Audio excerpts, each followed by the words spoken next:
Hi, I'm Tim Perry, Senior Content Manager at Multichannel Merchant, and I'm with Jay Dunn, the Chief Marketing Officer at Bare Necessities, and we're at IRCE 2013, and we're talking a little about some trends in e-commerce. Jay, let's say you came to IRCE and you had a shopping list of things you wanted to do to improve on Bare Necessities website, and you could do it with an unlimited budget. How would you be spending your time and money, well, not your money yet, but your time in the exhibit hall? Unlimited money. Unlimited money. Well, that is tempting, huh? Yeah, I would have Bare Necessities would buy Amazon to start with. And expand it probably.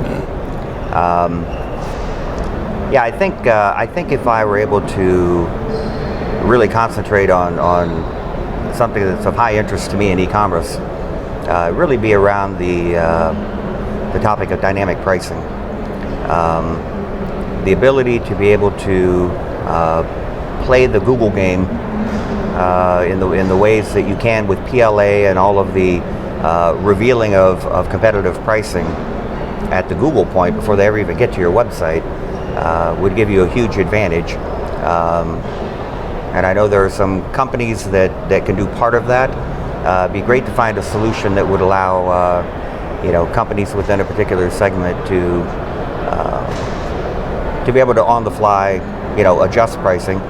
Much as retailers are doing already, and particularly around the holidays. That was a big topic in holiday 2012. But I think it'd be terrific to be able to do that. It would inevitably create a lot of tension among companies, but for some period of time, that would be a big advantage. Google kind of is a flat Earth kind of scenario, from the littlest guys to the big guys. In PLA, you can display prices that literally can give you a great competitive advantage, and no companies have risen that can actually do the full package. We can scan competitors. You can adjust your own prices. I haven't seen one yet that can do both, but that would be an interesting company to explore. Cyber Weekend 2012 just passed. I mean, if we look back at the calendar right now, it's just passed recently. It was the biggest one yet. And as we're thinking, that's just a distant memory. Cyber Weekend 13 is just about right around the corner. How are you planning on preparing for the onslaught of customers? Yeah, we had a big 2-week period actually, and we intend to do it again. So we've been thinking about it from the moment we put the other one to bed.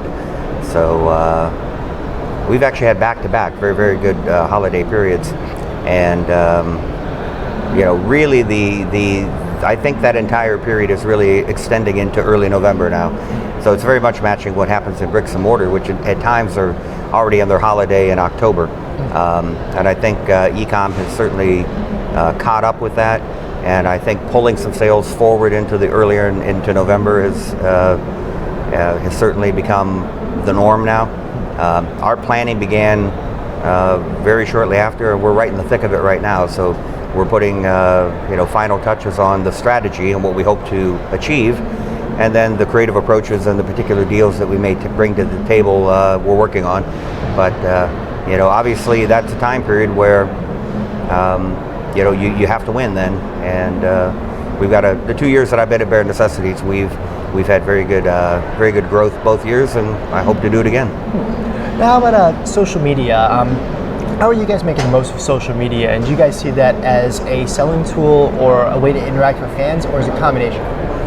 It is a combination. I think with Bare Necessities, I'm in a slightly different place than I was than when I was with Lane Bryant before. Lane Bryant was a big brand, very well known, over 100 years in business.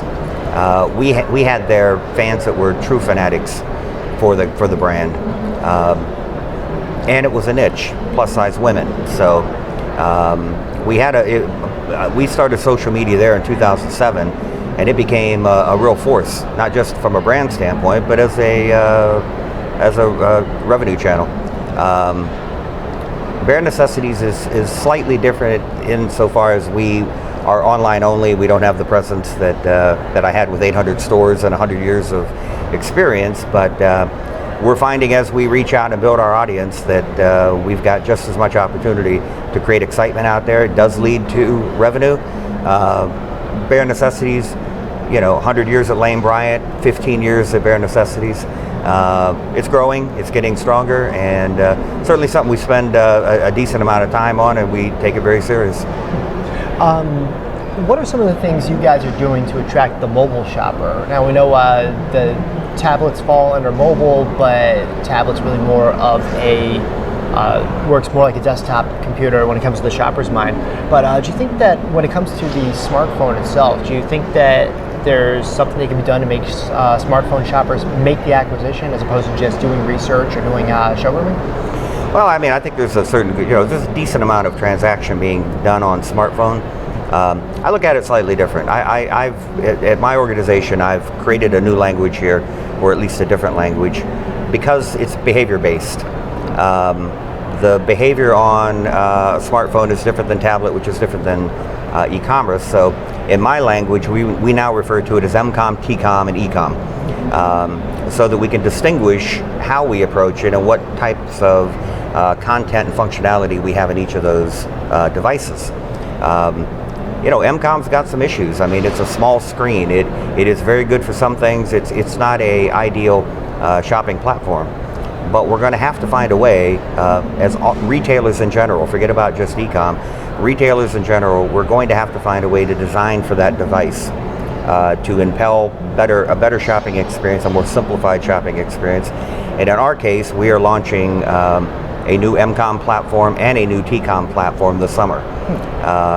So we're looking forward to that. We've got some very forward-thinking designs that really do combine the content that we need to portray, the brand that we need to portray, with an environment that I think is conducive to the behavior that, at least that I perceive on those devices.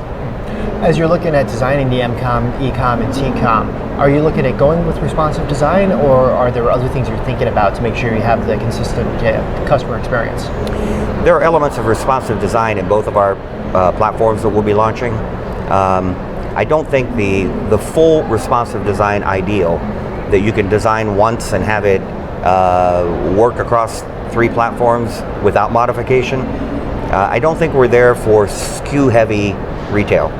It just can't handle the load right now. At least I haven't seen it do that yet. So certain things can happen. You can get some movement. You can get some things that fall away as the device shrinks. But I think it's more of a load issue from a technological side. The thing that's going to have to be refined is the ability to have responsive design, bring a very user-friendly, brand-right, elegant design as its end result across all 3 platforms and in 2 different orientations. And it's complicated. I haven't seen it yet. I do think the market will demand that it find its way to reality. You've been with Lane Bryant with as large of a company as that is, and a smaller merchant with Bare Necessities. During that time, how have you seen the relationship between the front end of the business, all the marketing, mesh with the back end of the business, with all the fulfillment? And how important is that to make sure that you're providing that customer experience? Yeah, it was very, very well established at Lane Bryant. They had been, pumping products out to stores for a long, long time. That was always an area of refinement, and it's such a large organization. I don't know that I could ever outpace. I don't know that the marketing that I could do could very often outpace our ability to fulfill. Different story at Bare Necessities. We were at a certain level when I joined the company. We immediately started to become more aggressive in the marketplace through marketing, through customer targeting, through CRM, social media, mobile, and we had rapid growth. And we're very happy with that. That's exactly what we were trying to do. And with rapid growth means that the back end had to catch up. So there were some times when, our back end, which is extraordinarily good, we found ourselves from a fulfillment standpoint, not taxed, but certainly feeling the growth that we were putting out on the front end. So it's one of the times where the front end actually got ahead of the back end slightly, and we adjusted quickly, and we've got great partners in our business, great suppliers, and we were able to respond very, very quickly. And we now know that, every day now can feel like like a Cyber Monday of old if we do our jobs right. Now, the Marketplace Fairness Act, that's going to probably pass in some way, shape, or form. How do you feel about the Marketplace Fairness Act? And is this something that you see as fair or unfair to small and medium-sized businesses? Yeah, I guess not everyone would perceive it as the Fairness Act, right? To me, not coming in, not spending my entire career in pure play, it's a reality that it was going to come into, e-commerce. So, as it relates to will it harm small businesses or medium-sized businesses, I would say no more than it does in bricks and mortar. There's a lot of little mom and pops, a lot of little flower shops and gift shops and antique stores and things like this, and they've had to endure the fact that you have to sell goods and charge tax for it. I don't think it's going to be that big of an issue. Most of the customer data that we've looked at, it does appear to be largely a non-issue. I think e-commerce purists have thought it was a huge advantage in the marketplace, and I don't know that taxes were ever part of the decision-making process. Shipping, that's part of the decision-making process. Well, they have to pay for that or not, but I don't know if paying taxes is really that big of an issue. And I think Amazon saw that too, and I think they decided that that they weren't going to. It was inevitable, and I think by them just getting ahead of it, it just gives. I think it takes it off the table for the rest of retail, and if this act goes through in whatever form it does, I think it largely becomes a non-issue.